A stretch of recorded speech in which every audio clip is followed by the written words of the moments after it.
A stuntman in Hollywood dreamed of making an action film done in a way that we have never seen before, with an actor who he was a stunt double of. And he not just achieved his goal, but literally created a whole franchise out of it, with 4 movies and future spin-offs and prequels. He literally created a whole world. And the biggest thing, he redefined the modern action films. It literally became the highest standard of action in cinema. But how far can you go with that? Let's talk about it. Hello guys, I'm Nona Prince and I'm talking about the John Wick series, and the guy who dreamed was Chad Stahelski, and the actor we all know, Keanu Reeves. Now, the first John Wick film was revolutionary. It just changed the landscape of action films. The time it came out, before that the action was not done well. There was just too many editing, too much camera shake, where we cannot even see what's happening on screen. Whereas with John Wick, we got long single takes with stable camera and minimalistic editing, with wide lens where we can see what's happening on screen. We can see the action clearly and see the performance perform it. And then came the sequels to John Wick, which in most people's opinion,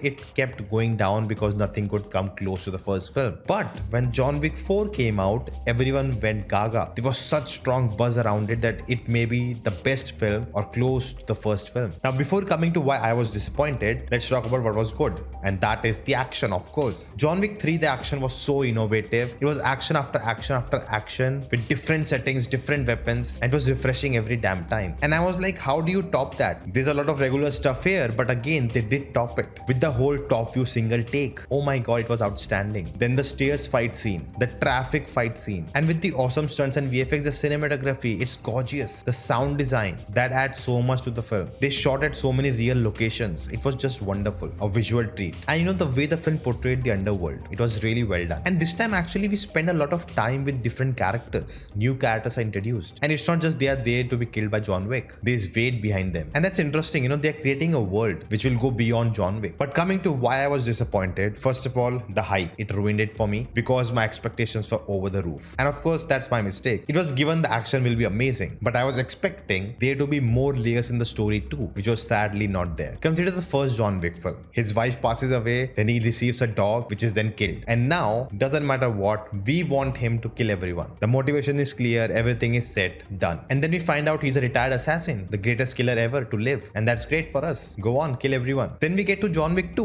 where there has to be consequences of him coming out of his retirement, and we see that, and we get to know about the rules of this world, which John Wick breaks, and now he has to face consequences to that, which we see in John Wick 3, where he's constantly on the run and people are coming and trying to kill him, and he just wants to get away from all of this. So by the end, he sets up a deal, but it's not easy to get away from this world. He gets backstabbed, and at the end, we hear from him that I will kill them all. And going to John Wick 4, that is your expectation, right? This is what the story will be in John Wick 4. And the film also starts like that. It starts with him killing the elders, which were like such big people no one can touch in the previous film. Everything is set to go. He's gonna destroy the whole world, kill everyone. That's it. That's what we are in for. But that doesn't happen at all. It again becomes people just trying to kill him, and he's running away. And here's something weird happens. The film wants to keep it grounded and realistic, but at many moments it just goes over the top. And story-wise, I was really confused what are they trying to do. Suddenly, John Wick, from being a badass, became stupid for me in the film. Why? Because I have no idea what does he want. What are you trying to achieve here? What's the plan? There's an element of actually painting him as a villain, as because of him, the New York Continental is destroyed. There are consequences to his actions. And now the Japanese one is at stake. And there also his friends die. It's over. And there's a line, whatever John Wick touches, dies. And it's actually true. So at that point, I'm wondering, what will John Wick do now? But he doesn't do anything. Nothing happens. He's not even thinking about all that. Later in the film, that's never addressed. And there's actually questions in the film, different characters asking John Wick, what's your play here? When will this end? Like, how far we will go? And in one scene he says, I'll kill them all. And we want that, but that never happens. And over that, his character is so cold, we never know what's happening, what he's thinking. There's just one scene, this time we get in a church, where we get something out of him, but that's it. I literally felt clueless, like what is his plan? What he's trying to do here? He wants to get out of this world, but why? What is the motivation? I thought the motivation was to destroy them all, but right now things are not working in his favor, so he's like, okay, I'll just get out of it. Spoiler alert, he actually